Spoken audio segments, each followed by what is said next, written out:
Welcome to the Labor Radio Podcast Network's live 2020 election coverage, focusing on what organized labor is doing throughout the United States to ensure all votes are counted and labor's voice is heard. Reporting will be based on contributions from our national network of members.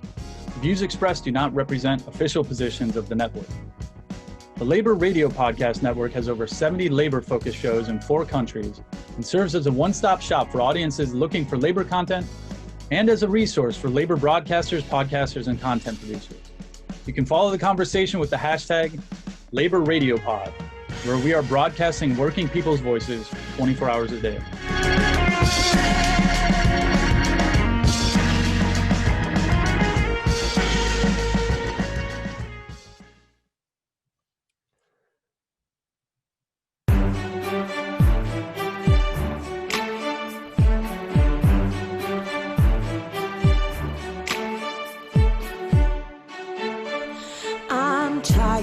All the people who tell me I should just go sit down. I'm sick of being seen as people and being sad in my hometown. When you don't count me among your equals, then don't expect me to just lie down. So now I'm gonna stand on the strength of the shoulders of those who stand up and never back down. These hands have the strength to move boulders. I've drawn my line in the sand, and this is where I stand.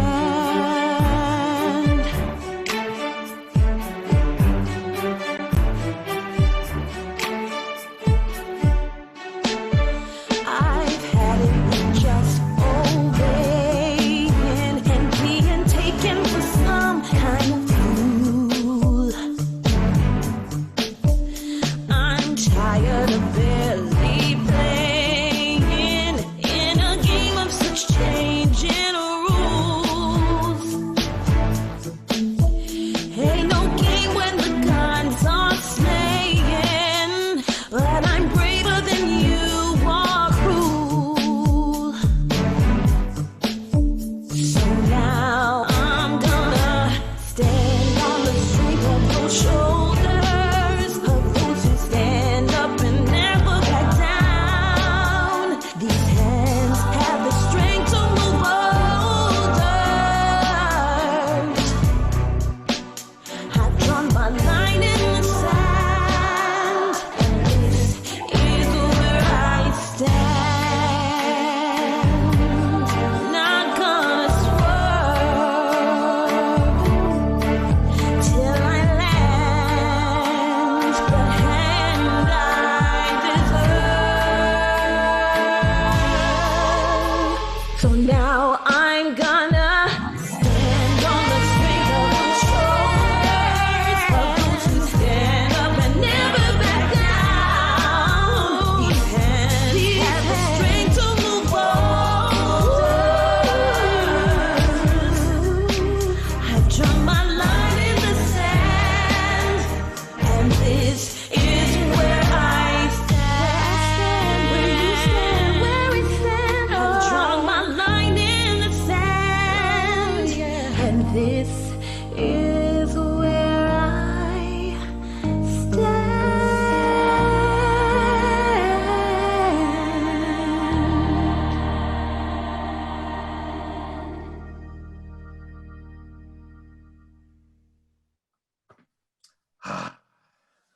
Danny, such beautiful.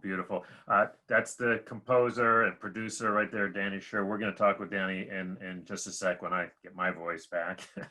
But first, I believe Harold, if he has his voice, is going to give us some news updates.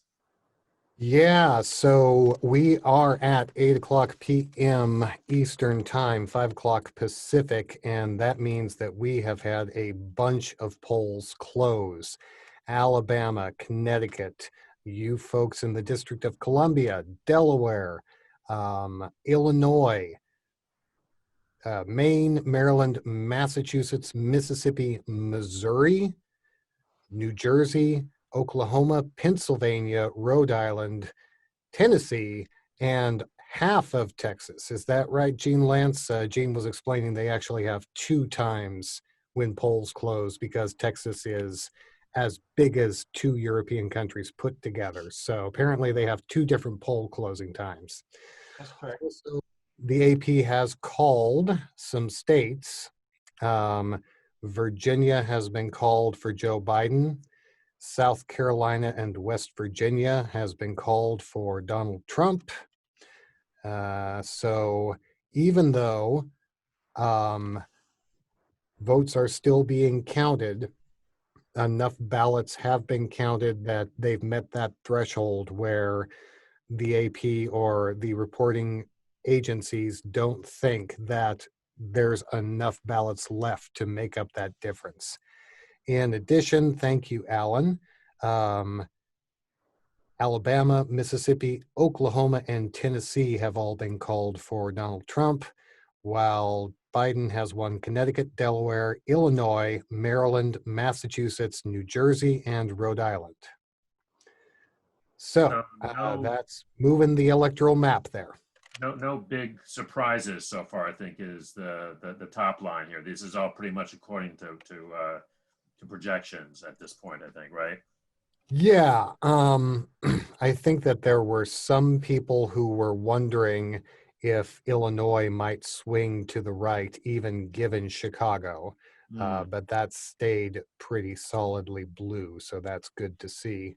And in case people want to have the full election night experience, here's your map with the red and blue. So there we go. Great. Thank you, Harold. All right, this is the Labor Radio Podcast Network, Election Night live stream. The network is comprised of 73 labor radio and podcast shows, mostly in the US, but got some in Canada, one in Brazil, and one in the UK, if I'm not mistaken. They're all on our network page, which Alan will put up there in the chat. Just a reminder to everybody that we are working to be as interactive as possible. And if you have questions, comments, anything you want to contribute, go ahead and throw that into the chat, and Alan will relay it to us, and we will do our very best to answer and engage with you. I also want to welcome Jacob Morrison, also from the Valley Labor Report. Jacob, good to see you. How you doing, brother? Good, thanks for glad to be here. All right. And so that brings me back to Danny with that brilliant, I don't know, you know, it's really not a trailer. I guess it's a music video, but it's so much more than that. It weaves together a huge number of strands of movements and history. So if you can sort of remind folks, you know, the film is about this, a lot of us, you know, are here in the U.S. I lived in Rochester, so I'm very aware of Canada. Somehow I did not know about the Winnipeg General Strike of 1919. So my bad on that one. But that's what the film is about. But as you've said, you know, all of the issues in that strike are ripped from today's headlines. And to me, that seems to be what the video is about. But you tell me. Sure. Well, so what you saw just now, that's our pop music video. You saw that most excellent singer and actress who's in the movie, Lisa Bell. So she's playing this escapee from Oklahoma who came to Winnipeg, which is a big part of our Black community's history. The Great Migration went farther north than the Canadian border. So that's just our music video. But the story of the movie, as much as it's about the Winnipeg General Strike, it's about what was going on in the world in 1919. Exactly what was going on in Winnipeg was going on in Seattle and Barcelona and Brisbane. Like it was as tumultuous a year as this is. And it's just an accident of history that 100 years later, we have a replay of all of those themes, the stuff that was going on with labor, the stuff that was going on with race. Remember, 1919 is also known as the Red Summer, not because of the Russian Revolution being potentially transported to North America, but because of all the bloodletting from like 26 major race riots. So it's so similar to today. I don't want to take too much time. Did I answer the question? Oh yeah, yeah. No, it's a great film, and you know, to me, and tonight, it's one of the reasons I wanted to have you back tonight was, you know, obviously, you know, the issues that we're dealing with tonight and in this election are absolutely serious. But to me, it's when these issues and these movements begin making their way into art and start winding up in movies and plays and musicals and paintings. That's when the rubber really hits the road for me, right? You know. Well, so that video, and we're actually premiering it via the network virtually for the first time. It's just been released like in the last 10 days. And we specifically wanted it ready for right about now. I cut that video together and I specifically wanted that shot of Mandela going, "I vote." That for me, I watched it just now and I got all weepy. I'm with you, brother. So, I'm with you. that video is specifically the US election version of that song. But here's what's going on. So the reason you've kindly had me on, we've been communicating about this for years. You've seen the movie. I On have. December 1st at over 400 theaters across the United States, the movie plays one show only. And this so speaks to what Paul was saying. So when we convinced the major affiliates of the AFL-CIO and others to support the film directly, what we said was, we're making the next Norma Ray meets Hamilton. It's a musical, but trust me, people are gonna dig it. I got this great testimonial video of an IBEW dude who saw it in Toronto last year about this time, and he's just kind of mind blown and says, "I don't like movies, I don't like musicals, but damn, I love that movie." And he's just been a big fan. So it's that kind of movie. And so what we envision, and God, we couldn't have had a worse time with COVID. I know, But right? what we're saying is on December 1st, in those jurisdictions where theaters are legally allowed to open, and of course, we're not encouraging anyone to do anything they're uncomfortable with, but if you're comfortable with attending a socially distanced COVID-safe screening, on that night, we envision a national night of solidarity. Because this movie, you've seen it, Chris, it builds solidarity. It's a union movie about a union event, about not just solidarity within the local, but how we can return to that era which he was describing, where the union hall was community. And like, there's just no better union and member engagement thing than seeing this movie. So that's what we're doing. Yeah, and it really, you deal with immigration issues, black-white issues, sexism. I mean, it really, you kind of threw the whole kitchen sink at there. I got to tell you, and I think we still got a couple of minutes because we're waiting for our next guest, but I would love to have heard, you know, as a guy who raises money for labor arts, and the people who get it. But, you know, sometimes, you know, because as you all know, because, you know, everybody here is involved with a union, right? And unions have to answer to their members. And I can just see, you know, I'm thinking about the IBEW, which is actually where I saw it when you did a pre-screening for the IBEW, which is one of the big funders of it. But I'm just wondering how that conversation went, you know, because the head of the IBEW has to be thinking, not, you know, the head of the IBEW may be totally into it, but he's got to be able to explain to his rank and file IBEW member why he's putting their hard-earned dues money into a musical. So here's what that meeting in particular, God bless Lonnie Stevenson and every other major leader. When my colleague Cal, my co-producer, and I came into the office, the way had sort of been paved by usually a chief of staff, but the looks on their faces, if you could have seen, was always, you're telling me a movie musical? I'm sort of imitating Lonnie. And God bless them. Here's what they understood. We said, this is the Glee generation. People learn and they're influenced by media. They're watching social media and they don't open textbooks, they watch movies.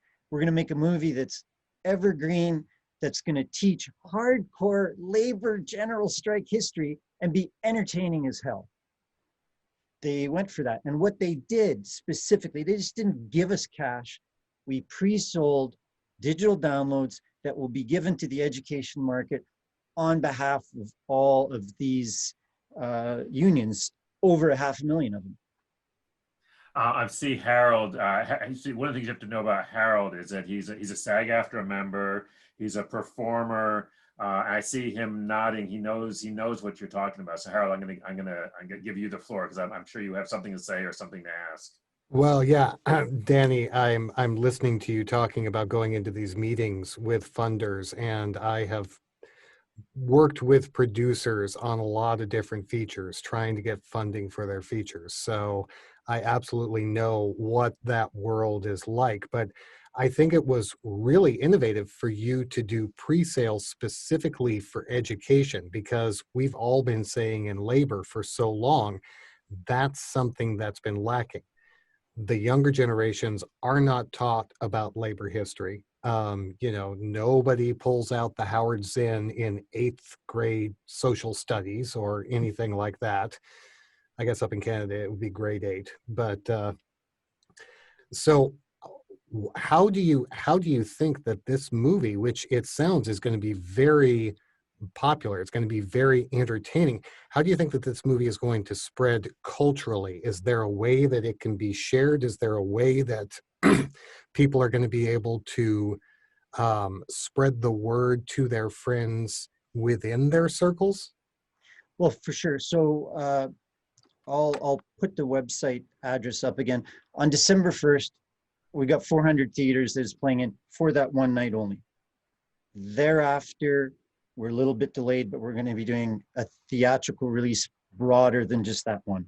Then it'll come to VOD. After its commercial release, it'll be released to all the schools via this program that unions funded. I'm going to ask you to define jargon, because these folks may not know the term VOD. Like video on demand and streaming, yeah. Essentially digital delivery. Yeah. So like your Amazon, your Netflix, that kind of thing. Yeah. But culturally, we're hoping that the following happens. So Jim Sauber of the NALC, when he said in our first meeting, he sort of went, man, this is interesting. Most of our members are about 25. They don't know this history. So as much as you may think you're making a movie that's culturally for the less than 25-year-olds that watch Glee, he said there are many members that could do well with watching this. So I mention that because it's going to be from the ground up. We're not a studio movie with a $100 million budget for production or for advertising. It really is through occasions like this that word gets known. We're going to try to get an Oscar nomination, and if we do, that'll really, really help. But it's going to be a ground up thing, is the answer, through members like those 25-year-old letter carriers that will see it either December 1st or otherwise. I'm sorry, I wanted to bring in our labor historian, Alan Weirdak, who works at the Meany Center, Meany Labor Archives at the University of Maryland. We've got who I think also is very interested in, this challenge of how you make history popular, because I don't know about in Canada, but in America, we like our history in the past, right? Interesting. In Canada, these kind of movies don't get made. What I really commend about Americans is that you popularize your own history. It's almost like you get slapped on the hand in Canada. So many of our reviews were of the sort that this is unbecoming of the Canadian modus operandi to aggrandize something.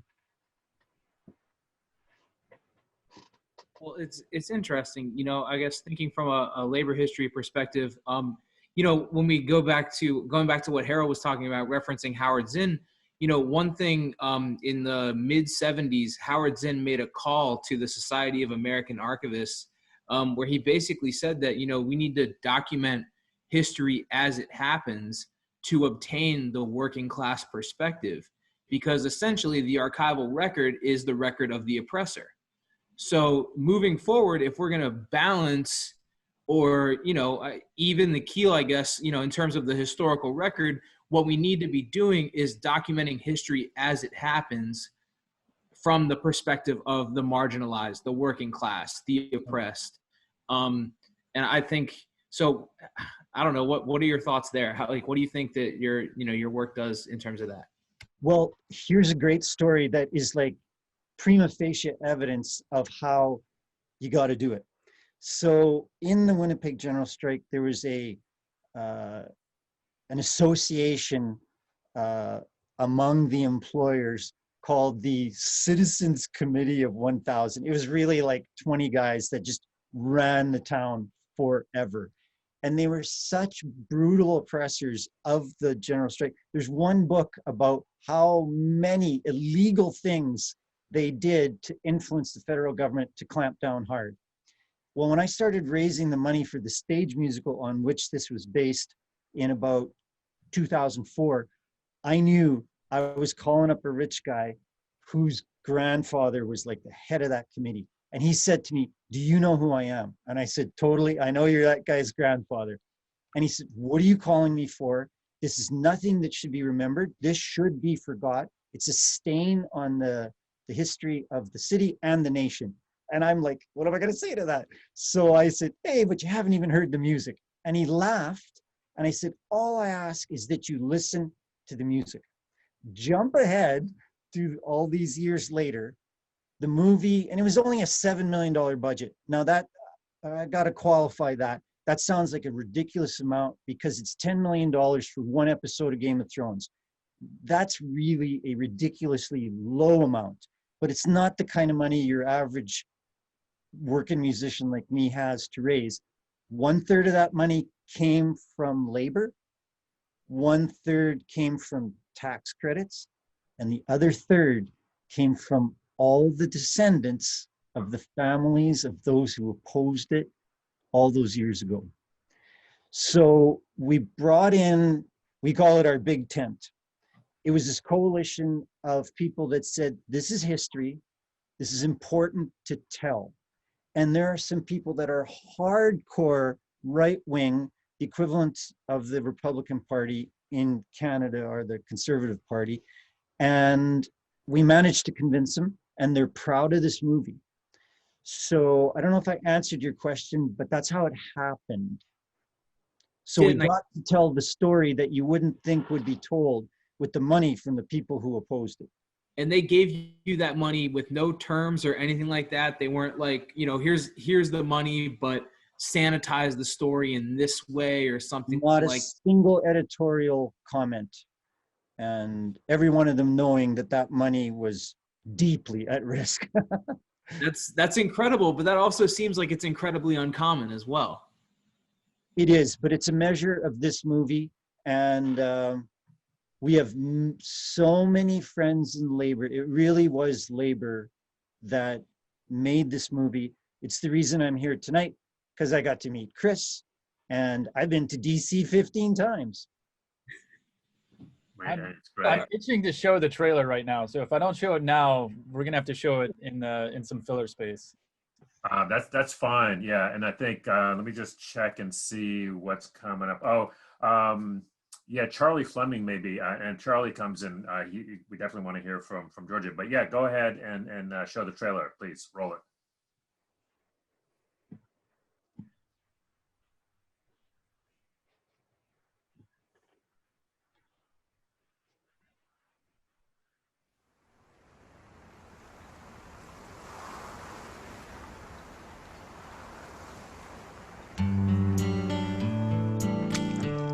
Prices have doubled, but your wages have not. Your working conditions are terrible. So, I'm tired of all the people. What if you could earn $90 in 6 months? Who tell me I should just go sit down. You think the government will let an immigrant tell them what to do? I'm sick of being seen as feeble. I'm Stefan Sokolowski. And being scared in my hometown. Do you live here? I live there. My name is Rebecca Almazo. When you don't count me among your equals. You got this color skin, and they don't let you in no more. Just lie down. The more we do nothing, the more nothing changes. So now I'm gonna stand on the strength of those shoulders. join us in a general strike. Stand up and never back down. Who's in? These hands have the strength to move boulders. Put down your tools! I've drawn my line in the sand. Everybody out! And this is where I stand. Not gonna swerve. It isn't illegal to speak one's mind in this country. Till I land. Then make it The illegal. hand I deserve. Is it not time to stand together and demand our rights? So now I'm gonna stand on the strength of those shoulders. Look at this. A revolution under our noses. Never back down. These hands Forget about that Jewish girl and this strike. Forrest, stop! People have lawful rights. Get the damn thing stopped before it gets off the ground. in the sand. And this is where I stand. Clear those troublemaking foreigners out of the unions and right out of the country. I've drawn my line in the sand. If you go, Stefan And Sokolowski, this I'll go with you. is where I stand. Everything's changed. The world's upside down. But we can't stop.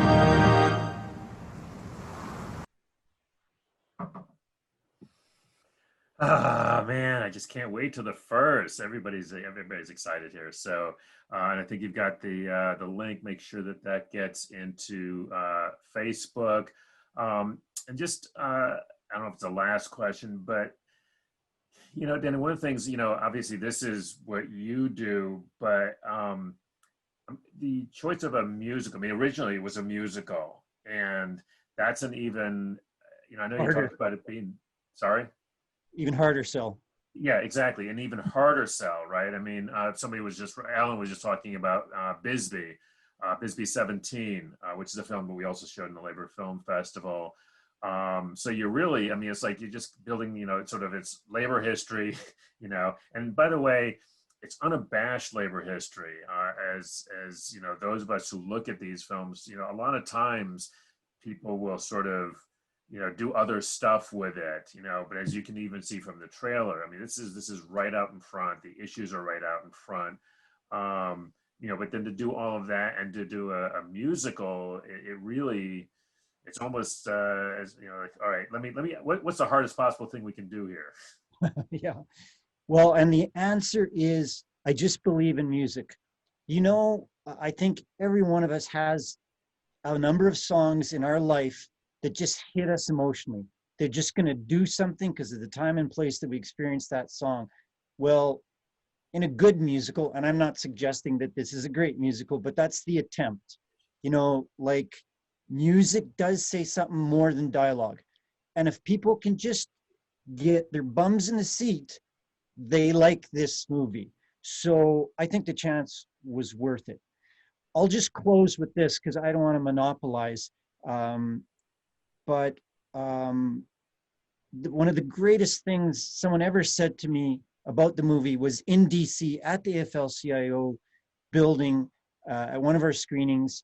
They came up and said, "Your story is our story." And that just gets me weepy, because Canadians have a major insecurity complex. We don't do our own stories because we're like, the Americans aren't going to like it.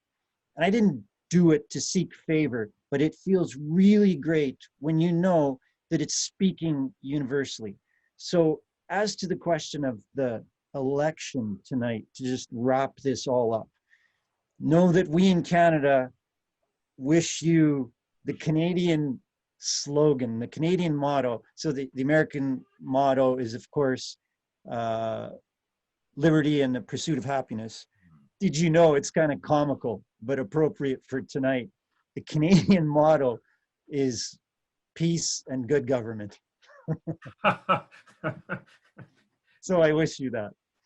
Thank you so much, Danny. Really appreciate it. And we will continue to spread the word. And I look forward to bringing a whole lot of folks out on December 1st. Thanks again. Thanks. Right. Thank you, everyone. All right. That's wonderful. And with that, we will hop on down to Georgia. We have the president of the Georgia AFL-CIO with his blue state behind him. And Charlie Flemming, how are we looking? Well, it's going to be tight. It's going to be very tight, but we're a little disappointed in the turnout today, quite honestly. We were expecting to have more folks at the polls. That being said, we're going to break all the records as far as the number of voters. I think it's going to come right down to the wire. We've had very few problems. The lines haven't been very long, which, like I said, was a little disappointing. But there's only been a couple of problems at a few precincts, and then one major problem with Paulding County, which is a southern, just south of the city, about 40 minutes. They had a shut down first thing this morning, and so they were doing things by paper ballot and so on, and so they have extended the polls till 9 o'clock. So those polls haven't really closed yet for another 30 minutes. But other than that, everything's gone pretty smooth. There hasn't been a lot of, any kind of intimidation or anything. One thing that really surprised me this afternoon was how many businesses and small businesses and actually downtown Atlanta, some of the suburbs, people were boarding up their windows. It's disappointing, because it shouldn't be this way. But anyway, no, we're still excited. We think we got a shot. We got a shot. And this is the other thing I didn't say last night. We've got a shot at winning 2 Senate races in this state. We're going to be in one of the runoffs. I was with Reverend Warnock on a couple of events early this morning and around lunchtime. He's going to get in a runoff for one of the Senate races. And then the John Ossoff and Senator Perdue race is going to be neck and neck, and it'll be much like the presidential race. It's going to come down to a point or two. So we'll see what happens. But, actually that race could possibly be also in a runoff, because there is a third party or libertarian candidate. And right now, like I said, the polls have been showing them 1 or 2 points apart. So, if you get a 48-47 and the libertarian gets 3 points, or 4 points, you're in another runoff, which would really be crazy, because we'll be the only game in town in January. There'll be, and the balance of the U.S. Senate could definitely be decided by those 2 Senate races. So it's pretty crazy.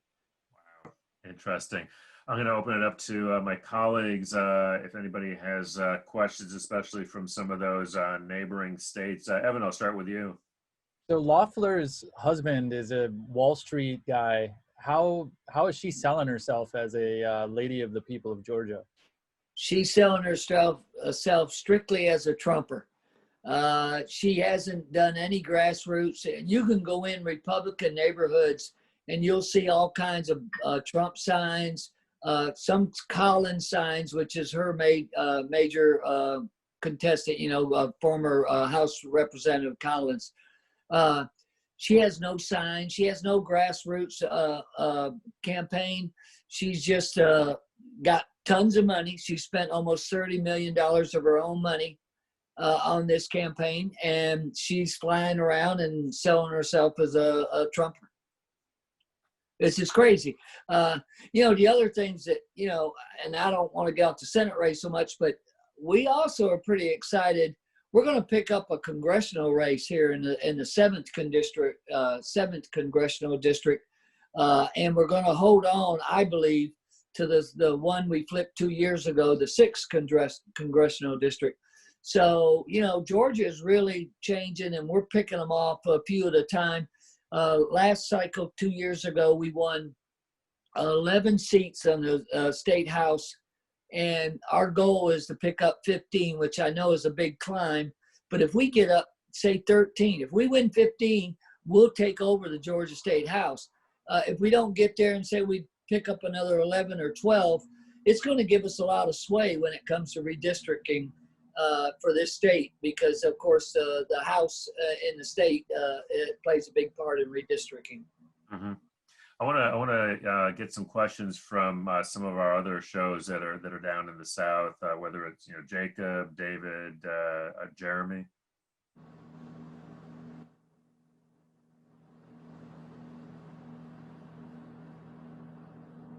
Yeah, y'all are just yielding to each other. That's unusual. Man, I'm just wrapped up. I'm watching numbers rolling in here and stuff, and just kind of following all the. We got to. It looks like we're getting pounded in Kentucky with the state races, which is pretty concerning moving forward. I was talking about it earlier about the unemployment insurance issue that's going to be on the table here come January, and so I'm kind of locked in on that, just seeing how we're doing, and it's looking right. It's early yet, but it's looking grim. Well, I just heard that they just said McConnell is already. They're predicting him already winning. Yeah. He smoked it. Yeah. But I'm talking. I'm not even. I'm talking like the local government, like the state house and state. Yeah. Right. Well, Charlie, speaking of the state races, have you got any? Have y'all got any state races for state house or state senate in Georgia going on? I know we don't have that in Alabama this year. Our state legislature is elected in midterm years, 2018, 2022. So we don't have anything like that. But what's it looking like over there? No, as I said, we're really excited. We think we're going to pick up a bunch of seats again. As I said, we picked up 11 2 years ago, and we think we're going to pick up a few more. What we've really been working hard on is we've got 3 union members that are running in these either a House Senate race or a House seat, and so we've been working extremely hard trying to get those folks elected. One in particular is a young lady over in Augusta area. Her name is Soretta Smith. She comes out of AFGE, and it's a state Senate race which the Republicans have controlled by 3 or 4% the last few cycles. But she's a military veteran. She's a good lady, and we're trying to get her across the finish line. And we do think one of the other union members, a lady named Makita, CWA member, Merritt, is going to win in North Atlanta, in one of the North Atlanta districts. So we'll see. I mean, this state continues to change and evolve, and we just got to keep the faith and keep plowing. Yeah, well, I'm wishing my sister from AFGE luck. I'm from AFGE as well, and our national president's from Alabama, actually, down in Anniston. So glad to hear. I've got a sister over there that's looking at possibility of getting in the state legislature. So wishing her a lot of luck. Yeah, I know President Kelly very well. When he was vice president of District 5, he's been a big supporter of the Georgia AFL, and we appreciate everything that AFGE does. They're one of our largest affiliates in the state, and of course we have a lot of military bases, and so yeah, no, they're all great people, and we love them, and we're working very hard for Schur.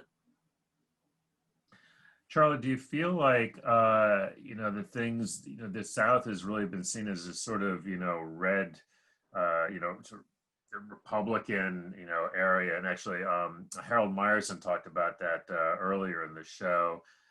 But I'm wondering if that is, first of all, I'm not sure it was ever 100% true anyway. But from your perspective, it seems like it's probably, you really have to go deeper on a more granular level and take a look. And I think that's where you guys are, especially when you're on these local races. You talked about the state level, but what about drilling down even farther? I mean, what about even on a more local level? Yeah, well, we've always done pretty good in the city of Atlanta, through the Central Labor Council, or Atlanta North Georgia Labor Council. They've always done pretty well, and that's actually where I got my start a long time ago, working on the city races. And we have tried to branch out, or they have now, and work, especially school boards now, and in the city council races, and county commissioners too. So yeah, we're making inroads. Georgia's changing.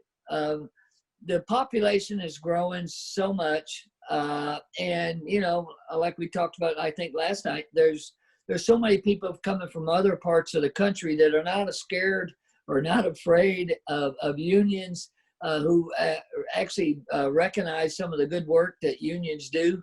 And so the demographics are changing, and the feelings about labor is changing. This is the first cycle, probably in my time, that a number of the Republican candidates are actually running on the platform that their opponent supports labor. I mean, we think that is a blessing, because they're actually starting to take notice that organized labor and the labor movement is on the ground, working our ass off, and helping working families in the state, and so it's cool. We love it. Yeah, here in Alabama, we had Tupperville took out an ad in a lot of local newspapers about how he would stand up to big labor. So that was fun, and how he supported the Freedom from Union Violence Act. So that was fun. Well, it's crazy, and Brent Riley, the president of Alabama AFL, is a good friend of mine, and we've been talking actually tonight. It's just amazing how they depict us. And I've been, I come out of the airline industry. I'm not a huge guy. I'm, 5'6", maybe 170 pounds. 5'11", 170 pounds. And I'm a big union goon, right? I'm one of these big union goons. But at the end of the day, I'm an aircraft mechanic originally. I spent 30 years in the airline industry, became a union member 40 some odd years ago. And I do everything that we do in Alabama and Florida and all these southern states. I coach Little League. I go to church. I do all these things that, they quote unquote or makes them special. But at the end of the day, we are the community. And that's what we keep telling them. The other thing I tell them in Georgia is I'm also a machinist. And the Machinist Union was founded 129 years ago in Atlanta, Georgia, 2.5 blocks from my office.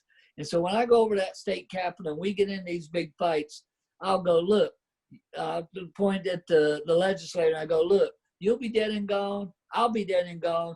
But the Machinist Union is still going to be here. We've been here 130 years and we ain't going nowhere. It is what it is. I love it. It's great. Charlie, it's been just wonderful to hear about this. And I guess my last question would be, whatever happens, tomorrow we get up and, we do it all over again. We move forward. What are you looking at? Set aside the results or whatever. I mean, what's ahead for Georgia labor? Well, we're going to continue to push and continue to try to, build coalitions where we can, try to grow. The other thing that people don't always necessarily understand, for the last four of the last 6 years, the labor movement has actually grown in Georgia. But the percentages don't always show that because the population of the state continues to grow so rapidly that our percentage might even go down a point or a tenth of a point. But we've been growing, and we represent some of the biggest corporations in Georgia, and they seem to be doing okay. And so we're just going to continue to fight and push and educate folks about the good that we do as a labor movement, and we'll take it from there. But I think we're going in the right direction for sure. Yeah, it's an interesting because you've got these guys are in Alabama, we've got Kentucky. It's these kind of numbers. Having radio shows and podcasts out of the South, having a growing labor movement in the South. There's been a number of elections. Not unfortunately as many wins as we would like, but just having these union elections in the South, it begins to look like we are actually making progress. Well, I take tonight for an example. I've been texting back and forth to my counterparts in North Carolina, Florida, and we're all rooting each other on because normally we'd be gone to bed by now, or gone to bed, got something to eat, went and got a beer, But we're excited. We know the results may or may not work out, but I think everybody's fighting hard, and I just hope for our country's sake that we need to win where we need to win, and we get a new president. Amen, brother. Charlie Flemming, really appreciate you taking time to be with us. Keep the faith, brother. All right, Chris. Thanks so much for inviting me. All right. Take care. Charlie Flemming, he's the president of the Georgia State AFL-CIO. Really appreciate him spending some time with us. All right, we're coming into our last little bit here before the 9 o'clock hour. Just to let folks know, I've got a real star-spangled lineup coming up at 9 o'clock. Liz Shuler, Secretary Treasurer of the AFL-CIO, will be joining us. Elise Bryant, President of the Coalition of Labor Union Women, and Deanna Forrester, who is the President of the Metro Washington Council here in Washington, will be joining us, which will be wonderful, especially since it's been all guys for a while. So it'd be nice to have these three powerful women on to tell us what's going on. So that'll be coming up. All right. I think Harold is still offline. I don't think we have Harold back just yet. Have we got any other updates from those of you who have been paying attention to the news? Because I have not. You got anybody got any news, preferably good news, but I've been following on the Politico map, and I can just do a few updates. And Gene, you may want to mention this, but according to Politico in Texas, 54% of the expected vote is in right now, and Biden is up 51% to Trump's 47.7%, and it's about 200,000 votes. In Pennsylvania right now, 7% is in, and Biden's up. It's 77% to 20%. So who knows what that means? Is Biden at 383,000 votes to Trump 100,000 votes? Did it say where those were reported from? No, this is just general. So you presume that many votes ahead are probably urban areas. Ohio, Biden is up 54% to Trump 44%. It's 1.7 million votes to Biden, 1.3 million votes to Trump with 53% in.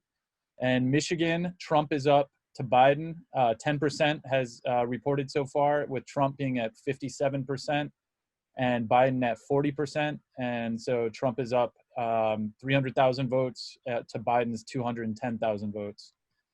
Florida, right now, Trump is up 51% to Biden 48%. It's saying 89% of the vote is in, and Trump is up about 300,000 votes right now in Florida. Of course, there's mail-in ballots. Who knows how long it's going to take to count all the ballots that are coming in through the mail. May have been lost in the post office shuffle that DeJoy so effectively started delaying mail. But every vote has to be counted before anything's called. Makes sense. Okay. All right. That looks good. And then where are we at? I've lost track of where we are on our videos. I would like to play a short statement from the Texas AFL-CIO President Rick Levy that Gene Lance has submitted. And Gene, I'm going to set you up so that you can just mention who Rick is and there's a little background on this video. This came from Labor Day. Rick Levy was our guest at the Dallas AFL-CIO Labor Day breakfast. He was our main speaker, and he spoke for about 30 minutes, and I chopped it up into 7 different videos and sent them to you.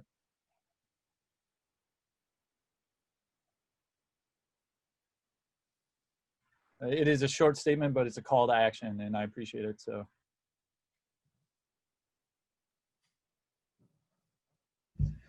So that's why I'm asking each one of you, who's watching, to please go to our website at texasaflcio.org. And there you can sign up to join our army of mobilized activists, union members that are going to change this state in November. And especially in Dallas, y'all, you are ground zero in Dallas.